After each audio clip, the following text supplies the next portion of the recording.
जय हिंद साथियों, आप सभी का पीजीडब्ल्यू क्लासेस में स्वागत है। आज के इस वीडियो में हम लोग हमेशा की तरह एक मजेदार और एक इंटरेस्टिंग टॉपिक पर जिक्र करेंगे। आज का हमारा टॉपिक है प्रकाश का परिवर्तन।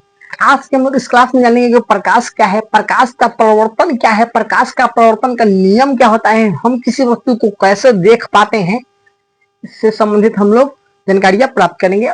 चलिए हम लोग वीडियो को स्टार्ट करते हैं। देखिए, प्रकाश प्रकाश को इंग्लिश में बोलते हैं लाइट। प्रकाश को बोलते हैं लाइट। मतलब होता है का, और परिवर्तन को होता है reflection. Reflection of light 10th class का फिजिक्स का फर्स्ट चैप्टर है, प्रकाश का परिवर्तन। प्रकाश का परिवर्तन, ये प्रकाश प्रकाश को इंग्लिश में बोलते हैं लाइट। ये जो लाइट है ना, एक एनर्जी का सोर्स है, ऊर्जा का स्रोत है, जिससे हमें ऊर्जा प्राप्त होती है। तो एनर्जी का एक सोर्स है जिससे हमें ऊर्जा प्राप्त होती है।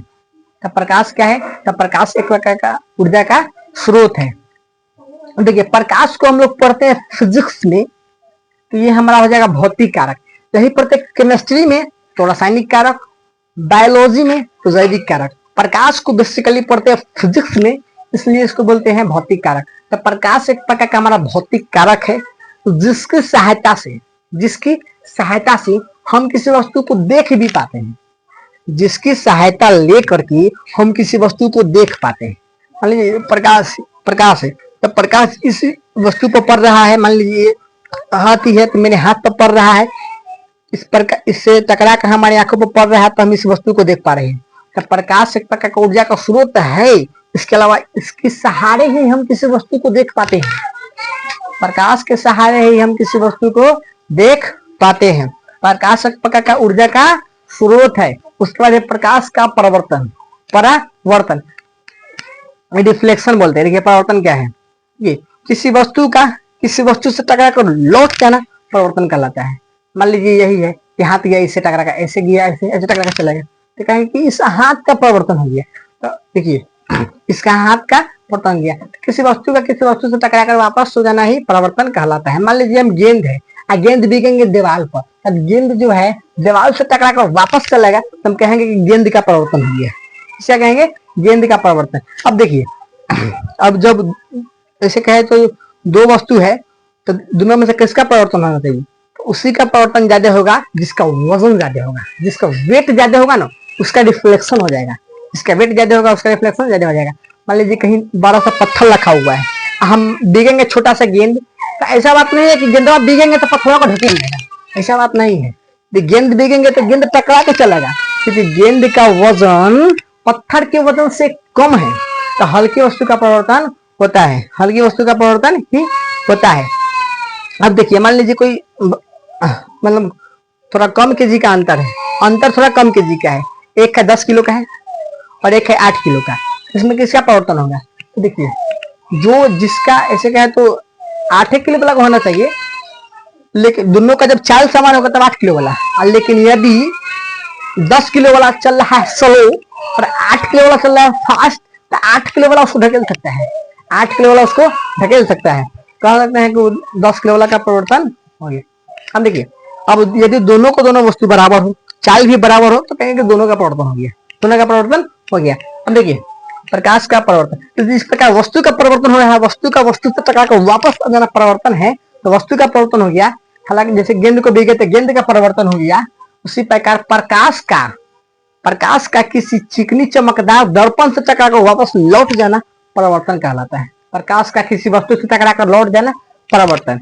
अब देखिए, प्रकाश है, प्रकाश इस बोर्ड पर पड़ रहा है, इस बोर्ड पर पड़ रहा है, इस बोर्ड पर से पढ़ के हमारी आंखों पर पड़ रहा है, तब हम इस बोर्ड को देख पा रहे हैं। तो हम किसी वस्तु को कैसे देख पाते हैं? तो प्रकाश के सहारे हम किसी वस्तु को देख पाते हैं। जब प्रकाश किसी वस्तु पर पड़ती है, उस वस्तु से टकरा कर हमारी आंखों पर पड़ती है, तो हम उस वस्तु को देख पाते हैं। प्रकाश जो है, ये हमारा प्रकाश का परिवर्तन है। अब देखिए, परावर्तन बहुत तरीका से हो सकता है। एक वस्तु से हो सकता है, एक ऐनक से। हालांकि ऐनक से सबसे अच्छा परिवर्तन होता है। चलिए हम मान लेते हैं एक ऐनक मान लेते हैं, एक दर्पण मान लेते हैं। ऐनक को ही बोलते हैं दर्पण, इंग्लिश से बोलते हैं मिरर। अब देखिए, ये अभी एक शीशा है। जब तक इसको नहीं रंगेंगे तब तक ये दर्पण नहीं होगा। अब रंग दिए एक बगल से रंग दिए, तब ये दर्पण हो गया। जो रंगा होता है ये हमारा होता है सिल्वर क्लोराइड, ये हमारा होता है सिल्वर क्लोराइड। ये मान लीजिए दर्पण है, समतल दर्पण है। हम लोग दर्पण क्लास में पढ़ेंगे कि क्या होता है, दर्पण क्या होता है, दर्पण के कितने प्रकार है, वो हम लोग दर्पण की क्लास में पढ़ेंगे। अभी हमारा मेन फोकस रहेगा प्रकाश का परावर्तन पर। तो ये हमारा एक ऐनक है, दर्पण है, इसे ही बोलते हैं मिरर। तो इस रंगा होता है सिल्वर क्लोराइड से। जो रंगा होता है उससे बोलते हैं रजजित सतह। ये हमारा है रजजित सतह, रजजित सतह। जिसमें हम लोग अपना थोबरा देखते हैं, अपना थोबरा देखते हैं, वो है हमारा परावर्तक सतह, वो हमारा है परावर्तक सतह।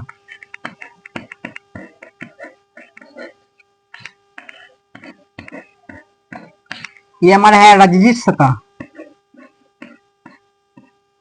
ये हमारा दर्पण है, समतल दर्पण है।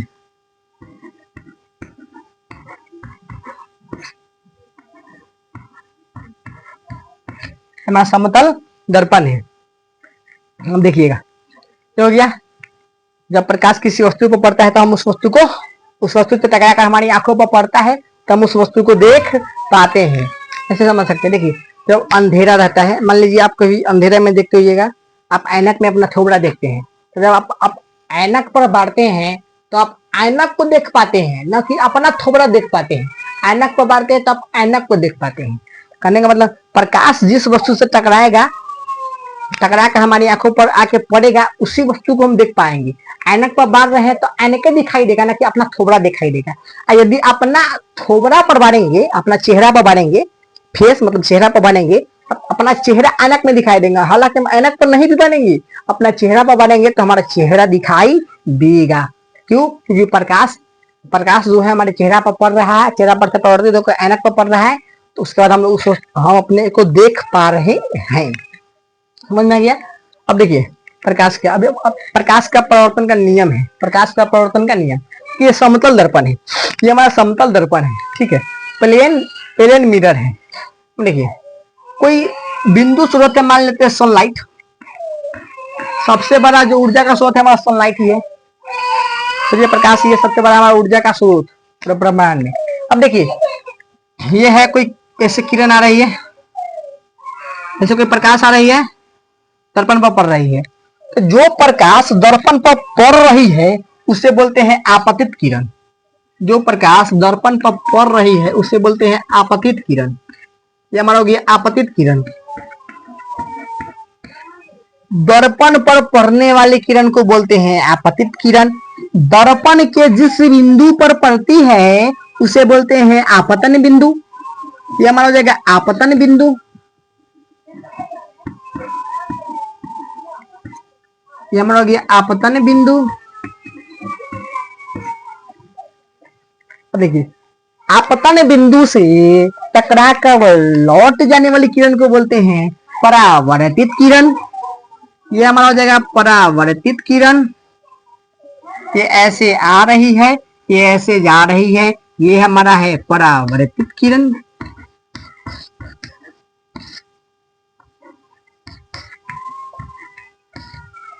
परावर्तित किरण। देखिए दर्पण पर पड़ने वाली किरण को बोलते हैं आपतित किरण। इंसाइडेंट रे दर्पण के जिस बिंदु पर पड़ती है उसे बोलते हैं आपतन बिंदु। इंसाइडेंट पॉइंट। और दर्पण से टकराकर वापस लौट जाने वाली किरण को बोलते हैं परावर्तित किरण। रिफ्लेक्टेड रे, ये हमारा हो गया रिफ्लेक्टेड रे।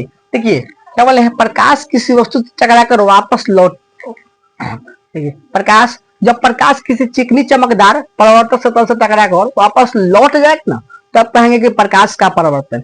किस प्रकार हम लोग किसी गेंद को दे गए थे दीवार पर, तो गेंद दीवार से टकराकर वापस आ गया, तो कहते हैं कि गेंद का परावर्तन।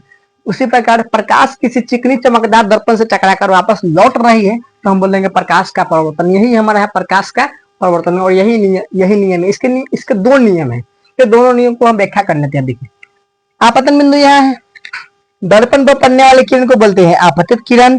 दर्पण के जिस बिंदु पर पड़ते हैं उसे आपतन बिंदु बोलते हैं। दर्पण से टकराकर वापस लौटने वाली किरण को बोलते हैं परावर्तित किरण। क्या हो गया परावर्तित? आज जिसमें हम लोग अपना थोबड़ा देखे वो हमारा परावर्तक सतह है। अब देखिए, आपतन बिंदु से खींचा गया लंब को, आपतन बिंदु से खींचा गया लंब को अभिलंब बोलते हैं।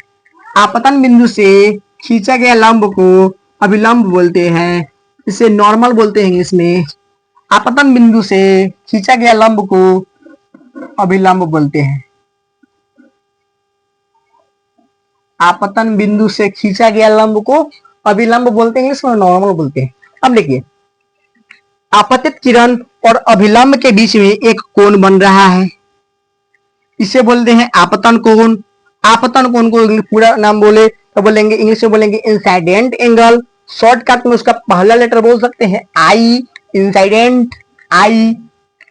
उसका परावर्तित किरण और अभिलंब के बीच में एक कोण बन रहा है, इसे बोलेंगे परावर्तन कोण। इंग्लिश में बोलेंगे रिफ्लेक्शन एंगल। शॉर्टकट में बोल सकते हैं कोण आर, कोण आई, कोण आर। देखिए, दर्पण है, या जितना डिग्री से आएगा ना उतना ही डिग्री से कोण बनाकर जाएगा। यदि ऐसे आ रहा है तो ये ऐसा जाएगा, ऐसा बात नहीं है कि ये ऐसे आ रहा है तो ऐसे जाएगा।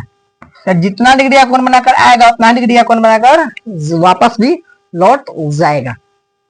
देखिए, तो ये इतना समझ में आप लोग को आ गया हो। इससे से दो नियम बन जाएगा, इससे से दो नियम। प्रकाश का परावर्तन का दो ही नियम है। एक है आपतन कोण का मान परावर्तन कोण का मान, परावर्तन कोण के बराबर होता है। यही है, यदि जितना डिग्री कोण बनाकर ये ऐसे आएगा उतना डिग्री कोण बनाकर जाएगा। ना डिग्री यदि ऐसे आ रहा है तो ऐसे जाएगा, ऐसे आ रहा है तो सन के जाएगा। मतलब जितना डिग्री का कोण बनाकर आ रही है उतना ही डिग्री कोण बनाकर वो जाएगी भी। तो सेकंड हमारा फर्स्ट लॉ हमारा ये कहता है, फर्स्ट लॉ है कोण आई बराबर कोण आर। कोण को ऐसे दर्शाते हैं, ऐसे कोण आई बराबर कोण आर। आपतन कोण का मान परावर्तन कोण के बराबर होता है, इक्वल होता है।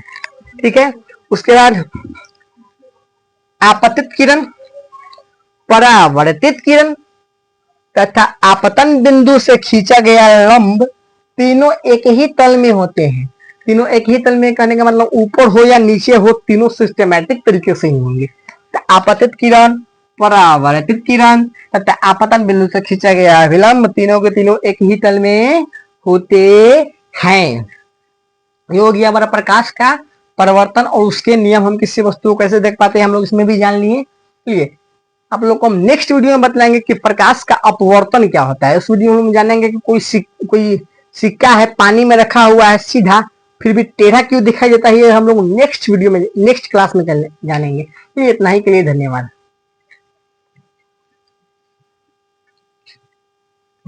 आवाज जो कटिंग ना हुआ है।